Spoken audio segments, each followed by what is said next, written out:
कवि गोष्ठी का ये कार्यक्रम वर्षा टाइम्स के बाद भी जारी रहेगा।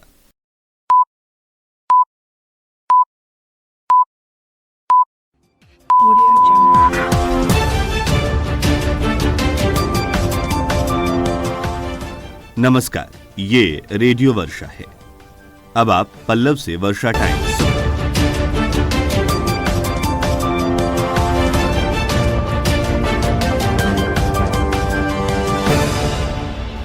पहले सुर्खियां। शुरू हुआ पल्स पोलियो अभियान, 2 बूंद जिंदगी की को डीएम ने कहा जरूरी।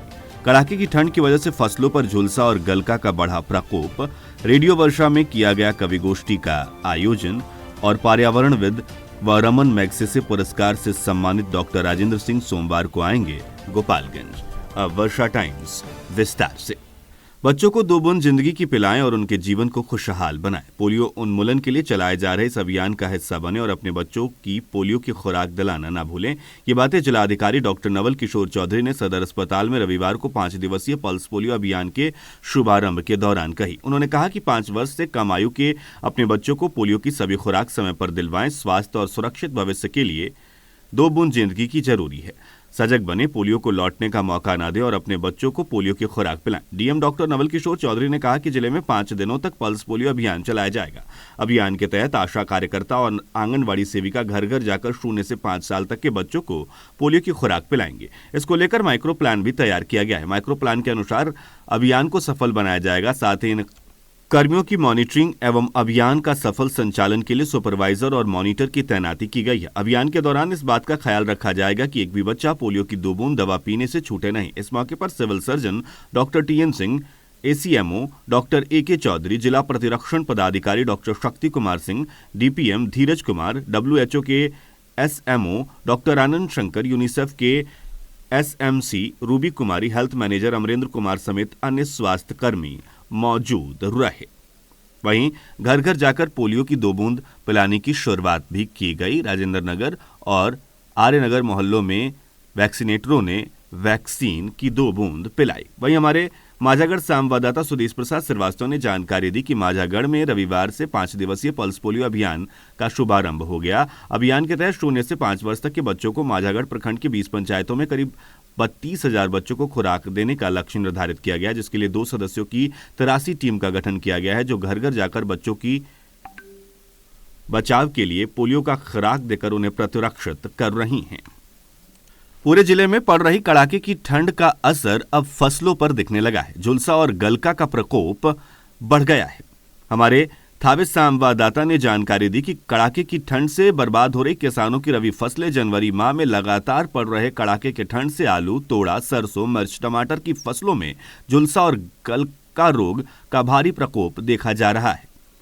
हमारे संवाददाता गौतम कुमार से बात करते हुए किसान वीरेंद्र यादव, भोला चौधरी, मैनेजर शाह, कुंज बिहारी शाह, बंका शाह, जनकदेव सिंह, विजय सिंह, अंगद सिंह, वीरेंद्र माझी, रमिता देवी, ज्ञानती देवी सहित दर्जनों किसानों ने बताया कि लगातार पिछले 20 से 25 दिनों से पड़ रही कड़ाके की ठंड ने फसल पर बुरा असर डाला है। आलू, मिर्चा, टमाटर, मटर सहित सरसों सहित अन्य फसलों पर झुलसा और गलका रोग का प्रकोप पड़ रहा है। ये सभी फसलें दाने और उसके फल पर असर डाल रही हैं, जिससे दाने और फल नहीं होंगे, जिसके बचाव के लिए छिड़काव करना जरूरी है। कृषि विशेषज्ञों का सुझाव है कि किसान अपने खेतों में लगे फसलों में दवाइयों का छिड़काव करें, जिससे ठंड से पड़ने वाले झुलसा और गलका रोग से निजात मिल सके। कृषि पदाधिकारी कुंदन कुमार ने बताया कि कड़ाके की ठंड को देखते हुए प्रखंड के सभी किसानों को पाल के छिड़काव और खेतों में धुआं करने की सलाह दी जा रही है। वहीं हमारे बैकुंठपुर संवाददाता ने जानकारी दी कि पिछले 1 सप्ताह से शीतलहर का प्रकोप जारी है। इससे फसलों पर बुरा असर पड़ रहा है। आलू, सरसों, दलहन, तिलहन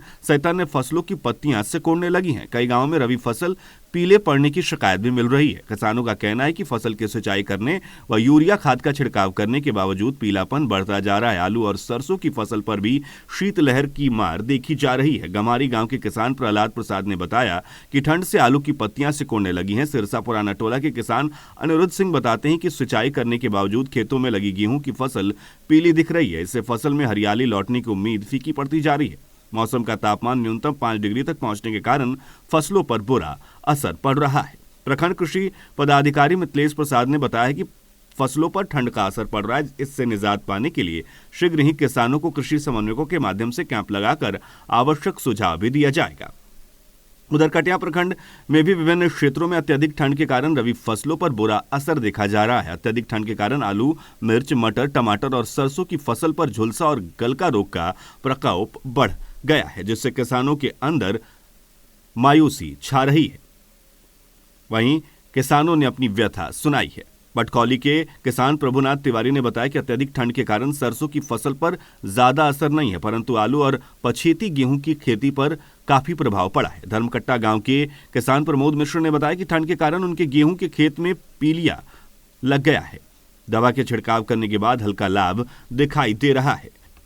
उधर फुलवरिया में भी इसी तरह का प्रकोप देखा जा रहा है। विगत 25 दिनों से पड़ रही हाड़ कपा देने वाली ठंड की वजह से फुलवरिया में किसानों के खेत में लगाए गए रबी फसल बर्बाद हो रही है, जिसके चलते किसानों के समक्ष भूखमरी की समस्या मंडरा रही है। किसान प्रतिदिन अपने खेत में जाकर फसल को निहार रहे हैं। वहीं कृषि विभाग किसान की समस्याओं से मुंह मोड़ रहा है। हजारों रुपए की लागत से खेत में फसल तैयार करने वाले अन्नदाता काफी मुश्किल में दिखाई दे रहे हैं। कड़ी परिश्रम से खेत की जुताई करने के बाद किसान फसल लगाते हैं। समय पर सिंचाई के अलावा निकौनी करने के बाद रासायनिक खाद डालकर तैयार करते हैं, लेकिन कड़ाके की ठंड में सब कुछ बर्बाद हो रहा है। उधर प्रखंड कृषि पदाधिकारी फुलवरिया ने कहा है कि किसान अपने खेत में लगे फसल की बर्बादी रोकने के लिए दवा का छिड़काव करें।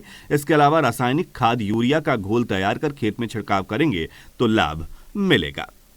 उधर बिजली उपभोक्ताओं के लिए सहूलियत देते हुए रविवार को भी बिजली जमा काउंटर खोला जा रहा है। कार्यालय में रविवार को भी बिजली का बकाया बिल जमा किया जा रहा है। कार्यपालक अभियंता ने इसकी जानकारी दी। राष्ट्रीय शिक्षक पात्रता परीक्षा सोमवार से शुरू होगी। CTET की परीक्षा 21 केंद्रों पर होगी, जिसमें 10,916 अभ्यर्थी शामिल होंगे। सभी केंद्रों के पास निषेधाज्ञा लगाई गई है। सदर विधायक सुभाष सिंह की तबीयत बिगड़ गई है। सदर अस्पताल में इन्हें भर्ती कराया गया है। डॉक्टरों की टीम ने मेडिकल कॉलेज रेफर कर दिया है। शुगर लो होने की शिकायत के बाद इन्हें अस्पताल में भर्ती कराया गया। रेडियो वर्षा द्वारा आज रेडियो पर पहली बार कवि गोष्ठी का आयोजन किया जा रहा है, जो वर्षा टाइम्स के बाद भी जारी रहेगा। इस कवि गोष्ठी में क्षेत्र के जाने माने कवि मिराजुद्दीन तशना, गोरखनाथ गुंजन और मनीष मिश्रा ने शिरकत की। साथ ही रियाज अली साहिल, अली इमाम रोशन, सत्येंद्र सिताब दियारावी, अली इमाम रोशन हलीमी, संजीव कुमार रंजन आदि लोगों ने काव्य पाठ किया, जिसका प्रसारण आप वर्षा टाइम्स के बाद भी सुन सकेंगे। पर्यावरणविद और रमन मैग्सेसे पुरस्कार से सम्मानित डॉक्टर राजेंद्र सिंह गोपालगंज सोमवार को पहुंचेंगे। बिहार संवाद यात्रा के तहत वो छवई पहुंचेंगे। सुबह 11 बजे संवाद सभा को संबोधित करेंगे। गंडक दियारा संघर्ष समिति के संयोजक अनिल कुमार मांझी ने इसकी जानकारी दी। कांग्रेस प्रदेश अध्यक्ष मदन मोहन झा के सामने आपस में कार्यकर्ता भिड़ गए। प्रदेश प्रभारी भक्त चरण दास की मौजूदगी में हंगामा भी किया गया। गोपालगंज सर्किट हाउस में बैठक के दौरान कार्यकर्ता आपस में उलझ गए। कांग्रेस प्रभारी भक्त चरण दास का बयान आया है। उन्होंने कहा है कि विधानसभा चुनाव में सही लोगों को टिकट नहीं मिला है, जिसको लेकर पार्टी कार्यकर्ताओं में नाराजगी है, जिससे गोपालगंज के कार्यकर्ता नाखुश हैं। अमवा गांव में चल रहे 2020 क्रिकेट टूर्नामेंट के फाइनल मैच में कोनवा को हराकर देवापुर ने ट्रॉफी पर कब्जा जमा लिया। विजेता टीम के कप्तान राजद किसान प्रकोष्ठ के जिलाध्यक्ष अरुण सिंह के द्वारा ट्रॉफी और पुरस्कार प्रदान किया गया। टॉस जीतकर पहले खेलते हुए कोनवा की टीम मात्र 14 ओवर में 90 रन बनाकर ऑल आउट हो गई। जवाब में उतरी देवापुर की टीम ने 8 ओवरों में 2 विकेट के नुकसान पर ही 94 रन बनाकर इस ट्रॉफी पर कब्जा जमा लिया। माजागढ़ में आभूषण व्यवसायी को गोली मारकर अपराधियों द्वारा मौत के घाट उतारने वाले अपराधियों को पकड़ने के लिए पुलिस द्वारा किए जा रहे प्रयास के बीच शुक्रवार की शाम माजागढ़ थाना क्षेत्र के दानापुर से रामपुर के बीच पाल मोड़ पर हथियार के साथ घूम रहे 2 अपराधियों को माजागढ़ पुलिस ने घेराबंदी कर गिरफ्तार कर लिया। उसे पूछताछ करने के बाद रविवार को जेल भेज दिया गया। उधर थावे पुलिस ने 2 वारंटियों को गिरफ्तार किया। प्रभारी थानाध्यक्ष श्याम सुंदर प्रसाद ने बताया कि गिरफ्तार दोनों वारंटी थाना क्षेत्र के लछवार गांव के फजूल हक और चांद बाबू बताए जा रहे हैं, जिन्हें न्यायिक हिरासत में भेज दिया गया है। इसी थाना के पैठानपट्टी गांव में जमीनी विवाद में हुए मारपीट में एक व्यक्ति घायल हो गया। थाने में 4 के विरुद्ध प्राथमिकी दर्ज की गई है। बताया जाता है कि नंदन यादव अपने जमीन पर ट्रैक्टर खड़ा किए थे, जिसको लेकर पड़ोसी 3 से 4 की संख्या में आकर गाली गलौज करते हुए मारपीट कर घायल कर पॉकेट से 1,000 रुपए निकाल लिए। घायल का इलाज सदर अस्पताल में चल रहा है। घायल रघुनंदन यादव के बयान पर थाने में प्राथमिकी दर्ज कर पुलिस मामले की छानबीन कर रही है। थावे में एक सप्ताह पहले सड़क दुर्घटना में घायल युवक की सिवान में इलाज के दौरान मौत हो गई। बताया जाता है कि एक सप्ताह पहले थावे थाने के विदेशी टोला गांव के दो युवक अपने खेत में खादर डालकर घर लौट रहे थे, तो लौटने के क्रम में डीएवी स्कूल के सामने स्कॉर्पियो से उनकी टक्कर हो गई थी, जिससे युवक गंभीर रूप से घायल हो गए। स्थानीय लोगों के सहयोग से इलाज के लिए सदर अस्पताल भर्ती कराया गया, जहां चिंताजनक स्थिति को देखते हुए चिकित्सकों ने बेहतर इलाज के लिए सिवान रेफर किया था, जहां पप्पू यादव की मौत हो गई। जिला परिषद सदस्य पर अंधाधुंध फायरिंग करने का आरोप लगाया गया है। भाजपा नेता राजेंद्र सिंह ने जिला परिषद सदस्य राजू सिंह पर आरोप लगाया है। बरौली के देवापुर का मामला बताया जा रहा है। पुलिस मामले की छानबीन कर रही है। 33 कार्टन शराब जब्त की गई है तथा एक धंधेबाज को गिरफ्तार किया। उत्पाद विभाग ने उचका गांव के वृंदावन में यह कार्रवाई की है। शराब से लदी जीप ने बाइक को ठोकर मार दी। बाइक सवार महिला बुरी तरह से जख्मी हो गई। इलाज के दौरान सदर अस्पताल में महिला की मौत हो गई। नगर थाने के बजडीला गांव के समीप का मामला बताया जा रहा है। सड़क पार करने के दौरान यह हादसा हुआ। पुलिस ने ड्राइवर सहित जीप को जब्त किया है। नवविवाहिता की हत्या कर ससुराल वालों ने साक्ष्य मिटाने के लिए शव को जला दिया। 2 माह पूर्व ही शादी हुई थी। भोरे थाना क्षेत्र के भानपुर बनकटा गांव की घटना बताई जा रही है। सूचना पर पुलिस ने सास ससुर को गिरफ्तार किया है। गोपालगंज सदर अंचलांतर्गत कोनवा पंचायत के चैनपट्टी गांव में ग्रामीणों द्वारा खोदे गए सड़क और उखाड़े गए ईंट को पुनः बनाया गया तथा मार्ग को पुनः यातायात हेतु खोल दिया गया। सीओ विजय कुमार सिंह ने इसकी जानकारी दी।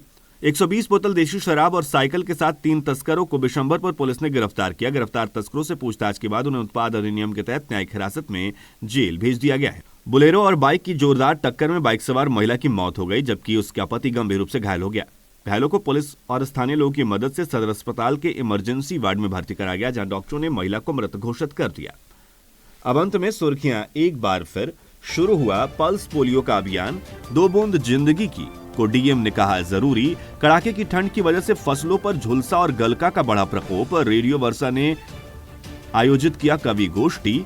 और पर्यावरणविद और रमन मैग्सेसे पुरस्कार से सम्मानित डॉक्टर राजेंद्र सिंह सोमवार को आएंगे गोपालगंज। इसके साथ ही वर्षा टाइम्स का यह अंक समाप्त हुआ। नमस्कार।